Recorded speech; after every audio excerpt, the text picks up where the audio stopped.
UPSC यानी कि union public service commission, लेकिन इसे ही वर्तमान परिप्रेक्ष्य में अनप्रिडिक्टेबल पब्लिक सर्विस कमीशन भी कह दिया जाए तो गलत नहीं होगा। एक मीम बहुत वायरल हो रहा है जिसमें यह कहा जाता है कि हमारे देश में नीट जैसे पेपरों में तो क्वेश्चन पेपर लीक हो जाते हैं, लेकिन यूपीएससी हमारे देश की वो परीक्षा है जहां सिलेबस भी लीक नहीं होता।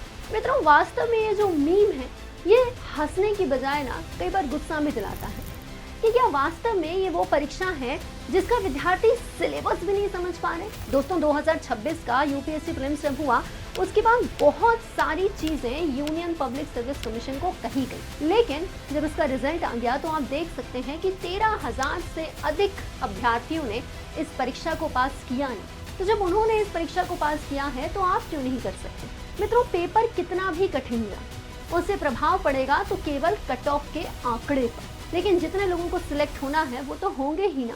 वो 13,000 से अधिक विद्यार्थी किसी और ग्रह से उतरे नहीं थे, वो भी तो हमारी पृथ्वी ग्रह के मेरे और आप जैसे ही थे ना, और फिर भी वो इस बार मेंस में बैठेंगे ना। तो इसीलिए जरूरी है कि आप सारी कंट्रोवर्सीज को साइड में रखिए और यूपीएससी के बदलते हुए इस पैटर्न के साथ अपने पढ़ने के तरीके को अपग्रेड कीजिए। आप जानते हैं कि ये जो यूपीएससी की परीक्षा है ये 3 पड़ावों में होती है। प्रीलिम्स वो पड़ाव जहां पर आपको ऑब्जेक्टिव टाइप प्रश्नों को हल करना होता है, नेगेटिव मार्किंग भी होती है और इसी के साथ यहाँ पर एक कंपलसरी पेपर भी होता है जिसे हम कहते हैं सी सेट। कहने को तो ये क्वालिफाइंग पेपर होता है, लेकिन इसमें कई बार प्रश्नों की जटिलता इतनी अधिक हो जाती है कि इसे वास्तव में इंजीनियर्स भी बैठ करके हल नहीं कर पाते। बिल्कुल वैसे ही अगर मैं आपको बताऊं तो यहाँ पे जनरल स्टडी सामान्य अध्ययन लिखा होता है, लेकिन हमारे GS1 में भी कई बार ऐसे प्रश्न आ जाते हैं जिनको हल करते हुए PhD होल्डर्स भी सोच में पड़ जाएं। अब ये जो हमारा प्रीलिम्स है यहाँ पे तो सारे के सारे MCQs आ रहे हैं, यहाँ पे तो सारे वस्तुनिष्ठ प्रश्न आ रहे हैं, बहुविकल्पीय प्रश्न आ रहे हैं। लेकिन मित्रों, इसके बाद जो मेंस होता है वो सब्जेक्टिव होता है। प्रीलिम्स केवल वो छन्नी है जिसके माध्यम से ये छाना जाता है कि कितने अभ्यर्थी हैं जो इस IAS की वास्तविक परीक्षा में बैठेंगे, मेंस में बैठेंगे।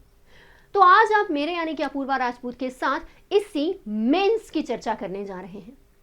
यूपीएससी मेंस में कुल मिलाकर 9 पेपर होते हैं, लेकिन इन 9 पेपरों में से भी 2 पेपर सी सेट की भांति ही क्वालिफाइंग होते हैं। ये जो मेंस की परीक्षा है ये 1750 नंबर की होती है। अब इसमें जो 9 पेपर होते हैं, अगर मैं एक एक करके आपको उन सभी 9 पेपरों के बारे में बताऊं तो सबसे पहले हमारा जो पेपर 1 हम कह रहे हैं ये कौन सा है। हमारा पेपर 1 है ऐसे का, निबंध का।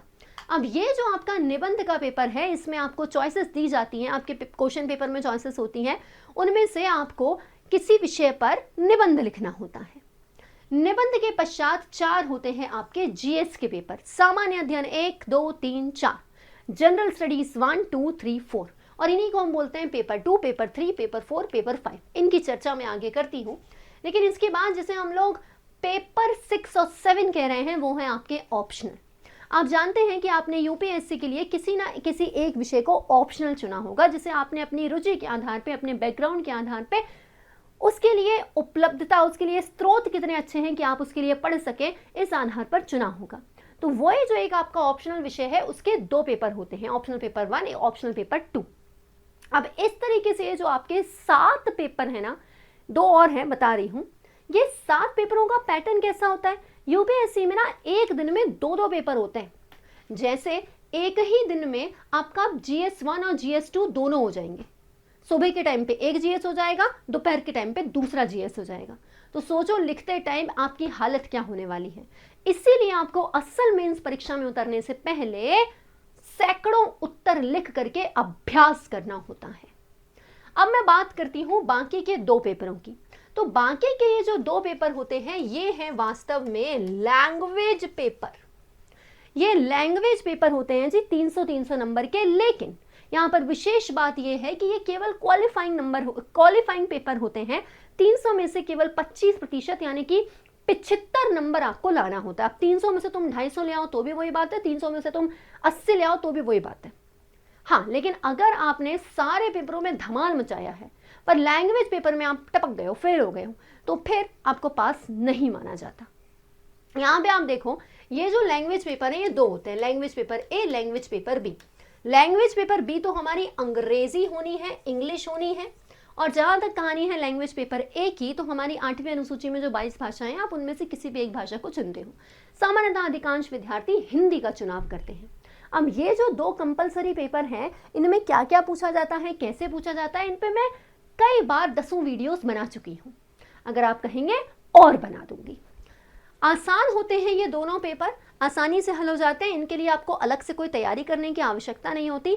आप प्रीवियस ईयर क्वेश्चन देख करके समझ जाते हैं कि इनमें कैसे प्रश्न आएंगे। हाँ, लेकिन ऐसे मुंह उठाकर नहीं जाना है, PYQ जरूर देखना है। अब अगर मैं बात करती हूँ कि आपके ऑप्शनल की बात हुई, आपके ऐसे की बात हुई, आपके लैंग्वेज के पेपर की बात हुई, तो हमारे ये 4 GS के पेपर कैसे होते हैं। याद रखो, जो तुम्हारी मेरिट लिस्ट है वो 9 में से 7 पेपरों में से बननी है। 9 में से ये 2 हो जाते हैं क्वालिफाइंग पेपर, इनको हटा दो, लैंग्वेज पेपर। अब ये भाषा वाले जो पेपर हैं, इनके बाद ये जो 7 पेपर हैं, ये तय करने वाले हैं कि तुम इंटरव्यू में बैठोगे या नहीं।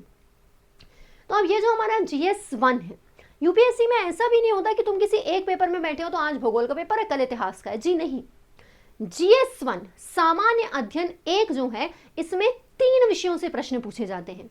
इसी में आपसे प्रश्न पूछे जाते हैं हमारे भारतीय इतिहास, कला और संस्कृति से, यहीं आपसे प्रश्न पूछे जाते हैं ज्योग्राफी से, और यहीं से आपसे प्रश्न पूछे जाते हैं सोसाइटी से, समाज से। अब ये आपका 250 मार्क्स के GS के पेपर होते हैं। देखो, 250 नंबर का GS1, 250 का GS2, 250 का GS3, 250 का GS4, ये हो गए तुम्हारे 1000। उसके बाद 250 के ऑप्शनल, आपका निबंध, ठीक। तो फिर आप देख सकते हैं कि ई जो हमारा GS पेपर नंबर 1 है, इसमें तो ये 3 सब्जेक्ट हो गए। GS पेपर नंबर 2 जो है, GS पेपर नंबर 2 आपका सिर्फ और सिर्फ पॉलिटी का नहीं होता। यहाँ पे आपसे प्रश्न पूछे जाते हैं पॉलिटी एंड गवर्नेंस से, यहाँ पे आपसे प्रश्न पूछे जाते हैं कॉन्स्टिट्यूशन से, सोशल जस्टिस से, IR यानी कि इंटरनेशनल रिलेशन, जरा बच के रहना चाहिए इस GS पेपर नंबर 2 से। मैं आपसे मेंस में हमेशा कहती हूँ कि जो ज्योग्राफी और जो हिस्ट्री है वो आपके लिए बहुत ज़्यादा नंबर कमाऊ पेपर होते हैं, specially physical geography. Physical geography में ऐसा नहीं होता कि तुमने उत्तर बिल्कुल अलग लिखा है, सामने वाले ने कुछ और लिखा है। अरे मेंटल प्लूम सबके लिए मेंटल प्लूम ही है, वहाँ पे तुम अपनी मन की भाषाएं नहीं लिख सकते, मन के शब्द नहीं डालते वहाँ पे। हाँ, लेकिन ह्यूमन ज्योग्राफी के प्रश्नों में सभी के विचार अलग होते हैं, समाज के उत्तरों में सभी के विचार अलग होते हैं। बिल्कुल वैसे ही ये जो IR है, ये जो पॉलिटी है, इनमें ना सबके आंसर बड़े डायनामिक होते हैं, अलग अलग होते हैं। इसीलिए इतिहास और भूगोल मेंस में आपको नंबर कमा के देने में बड़ी सहायता करते हैं। GS पेपर नंबर 2 बहुत ज़्यादा करंट अफेयर बेस्ड होता है। इसके बाद बारी आती है GS पेपर नंबर 3 की। GS पेपर नंबर 3 में कौन कौन से सब्जेक्ट आते हैं? इकोनॉमी यानी कि अर्थव्यवस्था। GS पेपर नंबर 3 में आता है साइंस एंड टेक, विज्ञान और प्रौद्योगिकी। GS पेपर नंबर 3 में आता है एग्रीकल्चर।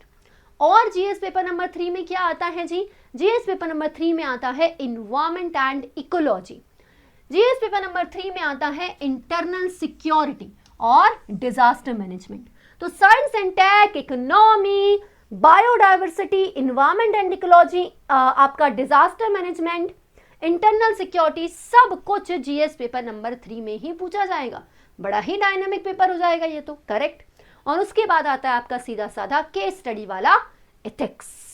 तो ये होते हैं जी आपके 4 GS वाले पेपर। तो आप अगर मेंस की तैयारी करते हैं तो आपको सबसे पहले GS पेपर्स की शुरुआत करनी चाहिए। GS पेपर्स को अपने सब्जेक्ट के अकॉर्डिंग पढ़ना होता है, और फिर जब आप GS के पेपर्स पढ़ लेते हो तब आप में ऐसे लिखने की अपने आप एक बौद्धिक क्षमता आ जाती है। वैसे ही जरा मेरी एक बात मानना कि तैयारी के पहले दिन से आंसर राइटिंग शुरू मत करना। हमें आंसर राइटिंग पहले दिन से नहीं करनी है, और इतना इंतजार भी नहीं करना है कि हम आंसर राइटिंग में बिल्कुल परफेक्शनिस्ट हो जाएंगे तब लिखेंगे। अरे शुरू के 10 आंसर तो तुम इतने बेकार लिखोगे कि शायद तुम्हें ही हंसी आ जाएगी 1 साल बाद उन्हें पढ़ करके। लेकिन लिखो तो, 2 लाइन तो लिखो।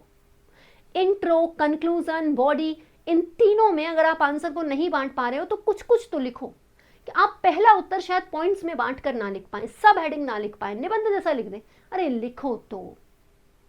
10वें के बाद 11वां आंसर मुझे दिखाओ तो, मेरे मुंह से 4 गाली खाओ तो। मेरा मतलब ये है कि जब मैं आपको प्लस में पढ़ाती हूँ, आपके मेंस के उत्तर चेक करती हूँ, तो आपको थोड़ा सा डांटती भी हूँ, आपको बताती हूँ कि यार ये जो चीज़ है तुमने बिल्कुल गलत तरीके से लिखी है, तो आप कोशिश तो कीजिए। हाँ, ये कोशिश मत करना कि जो विषय पढ़ा ही नहीं है उसका आंसर लिख रहे हैं, नहीं। जैसे आपने फिजिकल ज्योग्राफी पढ़ लिया, तो फिजिकल ज्योग्राफी से जो प्रश्न पूछे गए हैं प्रीवियस ईयर में, उनको आप लिखने की कोशिश कीजिए।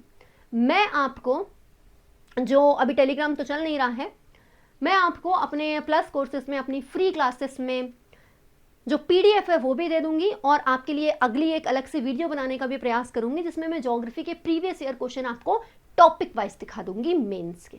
ठीक है, सो आई होप कि आपको यूपीएससी मेंस की जो साधारण जानकारी है वह मिल गई होगी। लेकिन यूपीएससी मेंस तक पहुंचने के लिए प्रीलिम्स पास करना है, फिर मेंस में लिखना है। लेकिन यूपीएससी मेंस और प्रीलिम्स की जो तैयारी है वो इंटीग्रेटेड तरीके से होती है, एक साथ होती है। और इस तैयारी के लिए ज़रूरी है कि आपको हमारे देश के सर्वश्रेष्ठ शिक्षक मिले, और वो जानते हैं आप कि आप अनअकैडमी पर पाएंगे। अनअकैडमी पर अगर आप इस ऑफर प्राइस में सब्सक्रिप्शन लेना चाहते हैं तो आपके लिए ये जो ऑफर है ये लिमिटेड टाइम में खत्म होने जा रहा है। आप जानते हैं जो डिस्काउंट कोड आप उपयोग करेंगे अपूर्वा23, उससे आपको ना केवल मेरा गाइडेंस मिलेगा बल्कि पैसों की भी बड़ी अच्छी बचत हो जाएगी। इसके अलावा अगर आपने प्रीलिम्स क्रैक किया है, पूरा सब्सक्रिप्शन नहीं लेना चाहते, सिर्फ मेंस के लिए पर्टिकुलरली सब्जेक्टिव टाइप सब्सक्रिप्शन लेना चाहते हैं, तो वो भी सुविधा है हमारे पास। और हाँ, इसके अलावा मैं आपको बता दूं कि हमारा जो नया बैच है ये 22 जून से शुरू हो रहा है। 22 जून दोपहर 1 बजे से हिंदी मीडियम का नया बैच प्रारंभ स्टार्ट हो रहा है, जिसमें मैं आपको ज्योग्राफी से शुरुआत करवाऊंगी। अगर अभी तक आपने फिजिकल ज्योग्राफी भी नहीं पढ़ा है, सब्सक्रिप्शन ले लिया है, तो फिजिकल ज्योग्राफी को रिकॉर्डिंग से देखना शुरू करो। इंडियन ज्योग्राफी लेकर मैं आऊंगी आपके लिए लाइव, फिर फिजिकल ज्योग्राफी फिर लाऊंगी। मेरा पूरा पैटर्न चलता है physical, then Indian, world mapping, human economical geography. ठीक है, सो कमेंट बॉक्स में अपना फीडबैक लिखना बिल्कुल मत भूलना। याद रखिए डिस्काउंट कोड अपूर्वा23। ठीक, थैंक यू। अगली वीडियो का टॉपिक मुझे कमेंट बॉक्स में जैसे ही मिलेगा मैं वीडियो की तैयारी शुरू कर दूंगी। Thank you so much. Comment करो। लेकिन जब इसका रिजल्ट आ गया तो आप देख सकते हैं कि 13,000 से अधिक अभ्यर्थियों ने इस परीक्षा को पास किया ना।